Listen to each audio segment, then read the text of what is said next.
You cut out sugar and your blood sugar is still going up. That isn't bad luck. That's your body telling you it has a completely different problem than the one you think you're solving. Here's something that catches a lot of people off guard. Your liver can manufacture glucose on its own, even if you haven't eaten a single sweet thing all day. And one more thing, a bowl of plain oatmeal can spike your blood sugar faster than some desserts. If those two facts feel wrong to you, stay with me, because what's actually driving type 2 diabetes is something most people never get told. If clear, no-nonsense health information is what you're after, subscribe and hit like. It helps more people find this channel, and the goal is 300,000 subscribers. You're part of making that happen. My Telegram channel is where I post checklists and practical health content.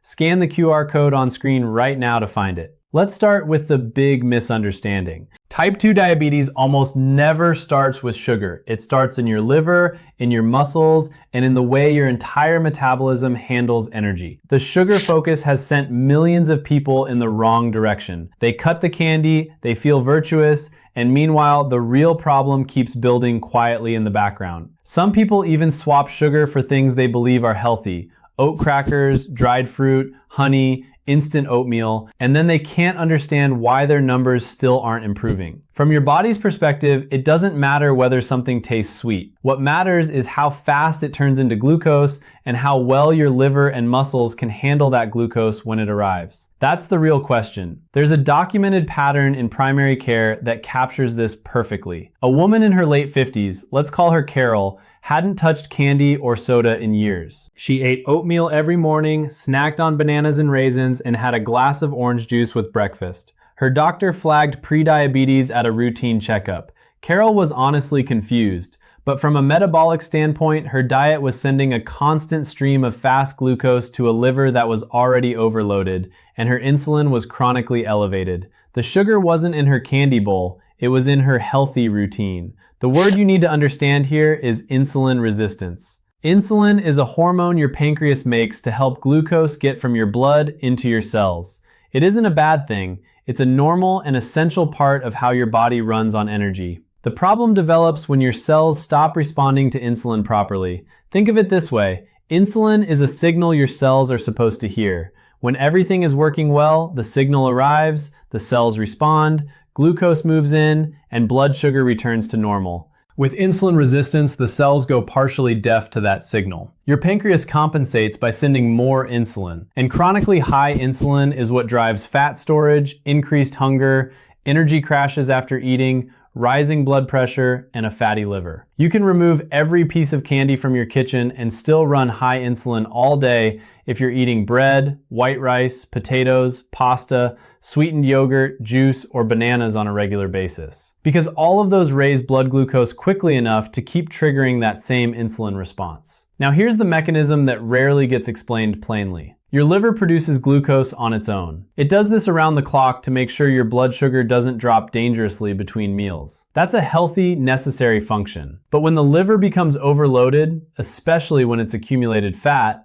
it stops being precise about this. It starts releasing glucose into your blood even when blood sugar is already adequate. The result is that people wake up with elevated fasting blood sugar in the morning, even though they didn't eat anything the night before that was sweet. They blame themselves, they restrict more, and then the liver, reading that as a kind of threat, releases even more glucose. That's the trap. You can control everything on your plate and still have a liver that's working against your blood sugar numbers, simply because the organ itself is overloaded. After 50, one of the most powerful drivers of this whole process is something that has nothing to do with what you eat. It's muscle loss. Muscle tissue is the single largest consumer of glucose in your body. Not the brain, not the heart, not the liver. Muscle. And starting in your 40s, you naturally lose muscle mass every year unless you actively do something to preserve it. The scale might not change much because fat gradually replaces muscle, but fat uses almost no glucose. So what happens metabolically is this. Imagine that at age 35, you had roughly 30 kilograms of active muscle mass. You ate a meal and the glucose from that meal moved efficiently into your muscles and your blood sugar normalized within a reasonable window. By age 55, that muscle mass might be closer to 23 or 24 kilograms. You eat the same meal or even less, but there are far fewer places for that glucose to go. It stays in circulation longer, your pancreas has to work harder, and your cells, already under stress, become even less responsive to insulin. This is why blood sugar numbers often get worse with age, even in people who eat carefully and avoid sweets. The food isn't the whole story. Where the energy can go, that's the other half. Research involving people with prediabetes and type 2 diabetes has consistently found that adding regular muscle-activating movement improves insulin sensitivity significantly more than dietary restriction alone, even when weight loss is modest. The key finding, published in multiple exercise physiology studies, is that working muscle can take up glucose directly without waiting for insulin at all. During and after muscular effort, glucose uptake into muscle cells can occur through a parallel pathway, independent of the insulin signal that's become unreliable. That means less glucose sitting in your blood, less demand on your pancreas, and lower insulin levels overall. Lower insulin means better appetite regulation, less fluid retention, more stable blood pressure, and better sleep. Walking is good, but it doesn't provide enough mechanical stimulus to preserve or rebuild muscle. Your muscles need at least some resistance. Your own body weight, a resistance band, light dumbbells. Nothing extreme. The point is regularity and consistency, not intensity. Something worth discussing with your doctor. 10 to 15 minutes of basic resistance movement daily. Slow squats to a comfortable depth, wall push-ups, chair stands without using your hands, band pulls, not on an empty stomach if you're prone to dizziness. A light meal, then 30 to 60 minutes later, a calm session. The goal isn't exhaustion, it's a warm, engaged feeling in the muscles. Many people notice within a week or two that post-meal drowsiness decreases, evening cravings ease, and morning glucose readings become more consistent. That isn't coincidence. That's the biochemistry working. There's also a direct line between muscle activity and liver health that most people don't know about. Regular movement reduces fat accumulation in the liver, and when the liver is less congested, it stops overproducing glucose at night. That's one of the most direct paths to a lower fasting blood sugar reading, and it has very little to do with what you ate the evening before. Now let's talk about what happens with food beyond just avoiding sugar, because there are several traps that catch even disciplined people. The first is fast carbohydrates that don't taste sweet. Your body doesn't categorize foods by flavor. It responds to how quickly they convert into glucose and how much they send at once. White bread, instant oatmeal, mashed potatoes, white rice, pasta, rice cakes, cornflakes, all of these create a rapid glucose rise. Some of them spike blood sugar faster than table sugar, depending on how they're prepared and what they're eaten with. A bowl of well-cooked plain oatmeal, eaten alone on an empty stomach, is a classic example. The glucose is almost immediately accessible. Insulin spikes, then blood sugar drops, and an hour or two later, you're hungry again. In people over 50, this pattern is particularly hard on the system because the pancreas isn't as elastic as it was at 30, and the muscles don't absorb the wave as quickly. The second trap is snacking. A yogurt, an apple, a handful of dried fruit, a cracker with tea. Every single one of these triggers an insulin response. The issue isn't the individual item, it's the pattern of constant low-level insulin elevation. Your body needs periods of low insulin to do its maintenance work. During those windows, the liver draws down its own glucose stores, fat gets used as energy, and cell sensitivity begins to recover. If insulin is elevated almost continuously, which is what happens when you eat every 2 to 3 hours, even in small amounts, those recovery windows disappear. Research suggests that 2 to 3 structured meals per day with gaps of at least 4 hours between them, assuming your health allows it, often does more for morning blood sugar than any individual dietary change. This is worth raising with your healthcare provider, especially if you've been advised to graze throughout the day, because that advice has very different implications depending on your metabolic situation. The third trap is fruit, and this one catches people off guard. Fruit isn't the enemy, but the type of sugar in fruit called fructose is processed almost entirely by the liver. If your liver is already carrying fat and running overloaded, excess fructose accelerates fat accumulation there. Whole fruit in reasonable amounts is generally fine,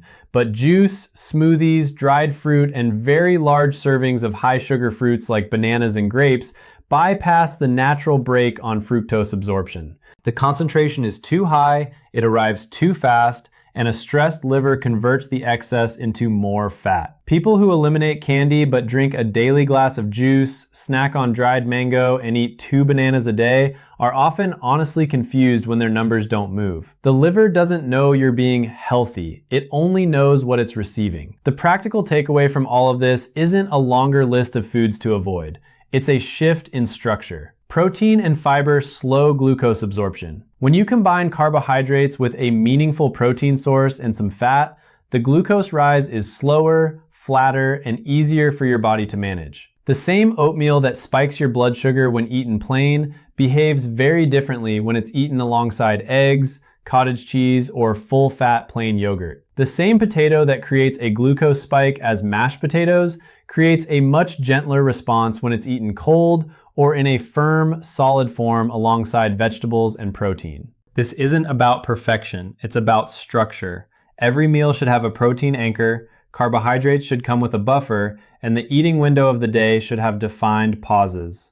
Now let's talk about sleep, because this is where all the effort of the day either gets reinforced or undone. Sleep isn't just rest, it's active hormonal regulation. The decisions your body makes overnight about how to handle blood sugar the next day are largely set by sleep quality. When sleep is poor or short, cortisol rises. Cortisol is your stress hormone. It has important short-term functions, but one of its effects is to raise blood glucose. It does this by signaling the liver to release sugar into circulation, even in the middle of the night, even when you haven't eaten. This is the ancient fight-or-flight response, and in modern life it gets stuck in the on position when sleep is chronically disrupted.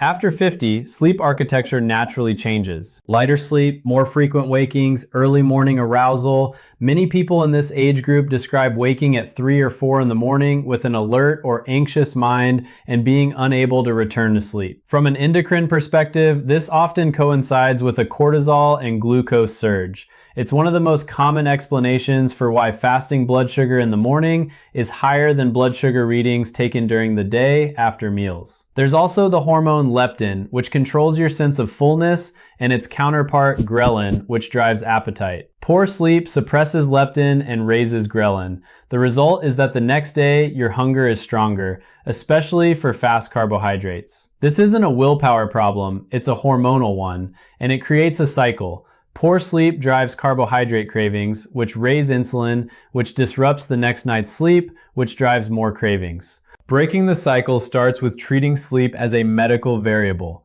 because it is. A few things worth bringing up with your doctor in this context. Establishing a consistent bedtime within a 30-minute window every night, even if it takes a few days for the body to adjust. Ending eating 3 to 4 hours before sleep. Not starving, but finishing the metabolic work before bed. A light evening meal built around protein and vegetables tends to support overnight glucose regulation better than an evening meal heavy in carbohydrates. Evening light exposure matters too. Bright screens in the hour before bed reduce melatonin production, and melatonin isn't just a sleep hormone. Research suggests it plays a role in insulin sensitivity as well. And alcohol, even a small amount taken to help sleep, disrupts sleep architecture, raises overnight cortisol, and consistently worsens fasting glucose readings in the morning, even when people feel like they slept well.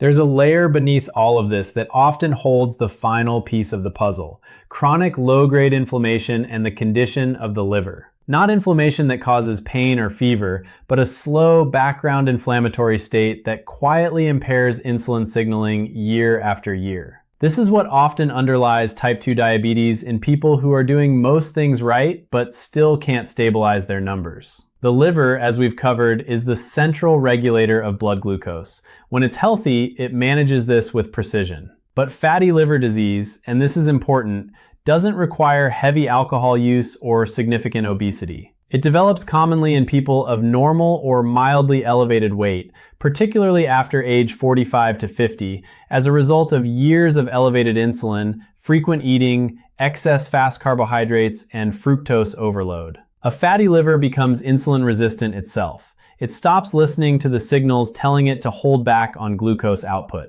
The result? High fasting blood sugar in someone who ate a perfectly reasonable dinner. Abdominal fat, the kind that accumulates around the waist, compounds this. It isn't simply stored energy, it's an active endocrine tissue, meaning it produces its own signaling molecules, some of which sustain and amplify the inflammatory state. Those molecules directly interfere with insulin sensitivity. So the cycle is high insulin drives fat storage in the abdomen, that fat produces inflammatory signals, those signals worsen insulin resistance, insulin climbs higher. After 50, this dynamic accelerates because protective hormone levels decline, tissue repair slows, and mitochondrial function, the energy production at the cellular level, becomes less efficient. Small metabolic errors that were harmless at 35 begin to compound in ways they simply didn't before. A well-documented insight from research in metabolic medicine: insulin resistance isn't just a dietary response. It's a cellular protection mechanism. When a cell is chronically overloaded and inflamed, it reduces its own insulin sensitivity as a defense, as if saying,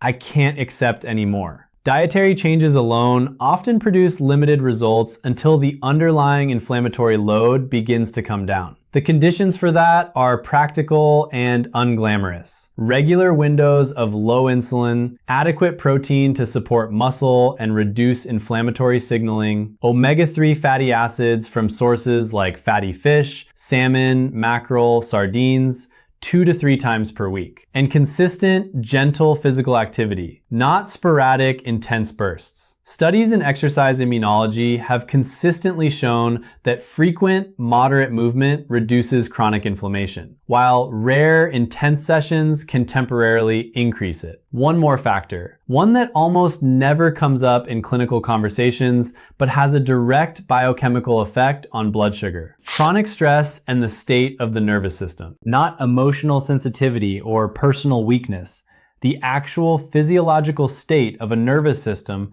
that has been running in a low-level threat mode for years. When the nervous system is chronically activated, cortisol and adrenaline stay elevated.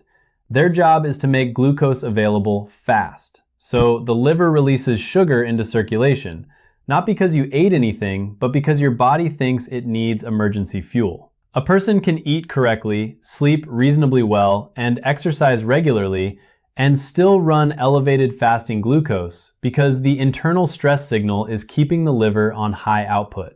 There's a case pattern in internal medicine that illustrates this clearly. A man in his early 60s, call him James, had made every adjustment his doctor recommended. Diet was solid, he walked every day, his weight was stable, but his fasting glucose stubbornly stayed elevated. It turned out he was waking every morning at 4:30 with his mind already racing, processing the day before it started.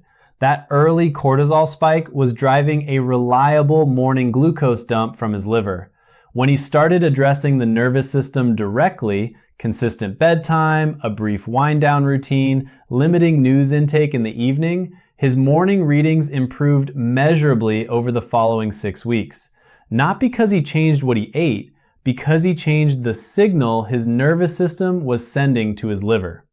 After age 55, research suggests the nervous system recovers from stress more slowly than it did in younger decades, meaning the hormonal footprint of a stressful event can last significantly longer. Something worth thinking about. And speaking of age, how old are you? Write it in the comments, because age is one of the most important variables in how this whole system behaves, and it shapes which of these factors I should go deeper on in future videos. Now let's put it all together. Type 2 diabetes isn't a sugar disease. It's a disease of lost metabolic flexibility. A young, healthy metabolism can shift between using glucose, then fat, then glucose again, responding smoothly to meals, to gaps between meals, to exercise, to rest. With age, under the combined load of low muscle mass, a stressed liver, poor sleep, chronic inflammation, and a nervous system running on alert, that flexibility erodes. The body gets stuck. It defaults to storing and holding holding glucose in circulation because nothing in its environment is signaling that it's safe to do anything else. Fixing this isn't about a longer list of forbidden foods. It's about restoring the signals. Muscles that are used regularly become better glucose receivers. Meals structured with protein, spaced apart with real gaps,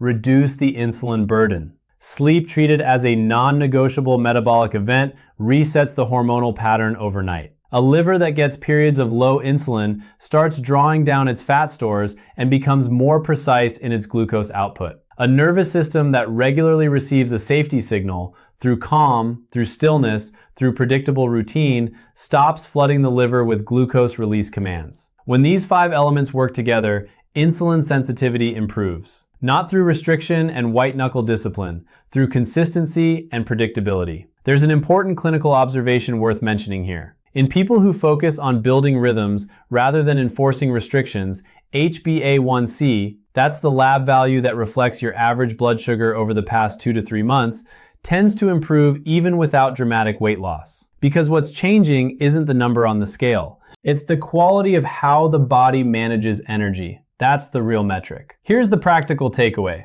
Pay attention to how you feel after meals, not just what you ate. If you need to lie down after eating, if you're hungry again within 1 to 2 hours, if your energy crashes in the afternoon, those are signs that glucose is rising fast and falling fast, and insulin is cycling too high. Track your morning fasting glucose if you have a meter, and note it against your sleep, your dinner timing, and your stress level the day before, not just against what you ate. Over a week of observation, patterns become visible. That's where meaningful change starts. If your numbers have been moving in the wrong direction despite avoiding sugar, consider whether any of these 5 areas, muscle, meal structure, sleep, liver load, nervous system, is the actual gap. Then bring that specific question to your doctor. Not what should I eat, but my fasting glucose is high in the mornings even with a clean diet. Could this be a cortisol or liver glucose issue? That's a different and far more productive conversation. Take what's useful here and use it to ask sharper questions at your next appointment. Because this is educational content, and your individual situation needs someone who knows your full health history. If this gave you something real to work with, subscribe and leave a like. It's how this channel keeps growing toward 300,000 subscribers. Practical checklists and follow-up posts are on my Telegram channel. The QR code is on screen right now.